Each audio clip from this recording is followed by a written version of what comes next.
السلام عليكم، مرحبا بالجميع. مع طبخ منى داني. وصفتنا تاع اليوم ان شاء الله غادي نديرو لوبيا ماشطو او لوبيا خضراء بالبطاطا والفرماج وشويه تاع بيض او حبيبات بيض، يعني مش كميه كبيره، بدون لحوم، يعني اقتصاديه سهله مهله توجد ليك. غادي نفوروها ونديرو هذو المكونات، يعني تجي ولا اروع وتجي بنينه بزاف. شغل كي درتوها كغاتا. نبداو طريقه تحضير المكونات. هنا عندي كيلو لوبيا، ولا اللوبيا انا على حسب ما كاين عندكم، كيلو ونص. هنا فورتها، عاودت لها شويه ملح باش ما تفورليش سامطه. كي وصلها نص التفوار ندير لها شويه تاع ملح باش يدخل فيها من الداخل ما تجينيش سامطه. هنا التتبيله عندي حبه بصل قطعتها متوسطه، قطعتها مرصوصات صغار. عندي زوج سنات تاع ثوم. عندي التوابل، انا هنا عندي التوابل كل واحد راه وحده. هنا الاخوات اللي عندها راس الحانوت يعني دير مغرفه كبيره، باسكو راس الحانوت يجمع كاع هاد المكونات مع بعض. انا نديرهم كل حاجه وحدها، باسكو كل وحده دي فوا تسحق توابل سبيسيال. كما قلت لكم، اللي عندها راس الحانوت دير مغرف كبير راس الحانوت يمر. انا درت مغرف صغيره كركم، مغرف صغيره قزبر يابس، مغرف صغيره كمون. ركزوا على الكمون ضروري في هذا الوصفه، اللوبيا تبغي الكمون. الزنجبيل، القزبر مطحون كما قلت لكم، الكركم واسمو الكمون والزنجبيل. فوالا هادو المكونات اللي نديروهم انا في اللوبيا تاعنا. هنايا نديرو حوالي 3 مغارف تاع الزيت، نزيدو مغارف تاع الزبده، باسكو غادي نديروها صوتي لازم نديرو الزبده باش تجينا ديك البنه سبيسيال. هنا درت قرصه تاع ملح، يعني مغرف صغيره تاع ملح، باسكو اللوبيا راني دايره لها الملح. هنا درت مغرف تاع الزبده تشوفوا، ودرت شويه تاع معدنوس، شويه تاع قزبر. هنا قزبر يعطيكم واحد البنه ولا اروع في التتبيله هذه. الا كان عندكم ضروري، ولا ما بغيتوش ديروا معدنوس. انا ندير شويه قزبر شويه معدنوس، سورتو هذاك اللي يكون فيه الزريعه تجي فيه الريحه وتجي قاطع.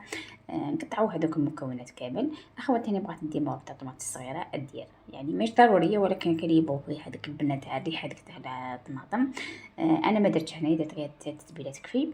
نخلو هذوك المكونات او هذاك البصل يتقلع على نار هاديه، غموه باش يذبل لكم ويطيب لكم، يعني ما يقعدش يتغزغز. قبل ما نديرو لوبيا توجور نقلو البصل تاعنا على بهذه الطريقه، خلوه يتقلى في غرضو. هنا الاخوات بغات تزيد اضافات، عندها الدجاج، انا درتها لوبيا ماشطو اقتصاديه، يعني فيها غير لوبيا وحبيبه تاع بيض شويه تاع فرماج. وانتوما اخوات اللي بغات دير معها في هذه المرحله كي تبدا تقلي في البصل بتاعها، بغات دير شويه تاع دجاج، شويه بيون داشي، شويه، يعني يبقى لها الاختيار كاضافات. توجور عندنا اضافات نزيدوهم كي يكون حسبان عندنا متوفرين، كي ما يكونوش عندنا نديرو هذو يعني حاجه اقتصاديه. هنا بعد ما كنت تشوفوا راني خلطت فيه على نار هاديه حتى يذبل لي هذاك البصل كامل. عاد ندير اللوبيا تاعي. فوالا طريقة مبسطة سهلة، في ربع ساعات وجدوا هاد الوصفة وتجي بنينة وتتكلمش كيما تاع المرقة.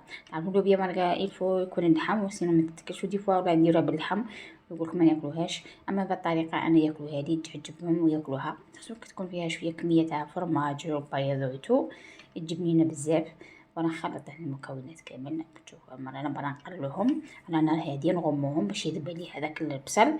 هنا جبت حبات بطاطا قطعتهم مرصوصات صغار او مربعات صغار. هنا يبقاكم الاختيار، تبغوا ديروها بالطول ديروها، وانا نفضل هاد المربعات صغار. ديرها تتقلى وفي نفس الوقت البصل تاعي راه يطيب. غادي نتلاقى يجي كلشي كيف كيف. اللوبيا تاعي فايره. فوالا حاولوا مرة نخلطوه، مخلوش باش ما ينحرقناش وغموه. ولا هنايا بعد ما ذبل هذاك البصل وطاب قص اللوبيا فوقو، وهنايا غادي نقعد نخلط حتى التتبيله هذيك تدخل كامل في هذيك اللوبيا وتذبل لنا وطيب لنا. هي راهي طايبه، مي هذيك التتبيله لازم تدخل لنا كامل في اللوبيا باش تبننها. وانا تشوفوا راني بداك تشوفوا ما هي قاعده تختفي هذيك التتبيله تدخل كامل في اللوبيا. مرة على مرة نخلطو حوالي 5 دقائق على نار هاديه ونغموها. وانا كنت تشوفوا نخليها تذبل والبطاطا تاعي طيب. ومن بعد نرجع معكم، بقاو معايا. نحضر زوج حبات بيض اكوتي.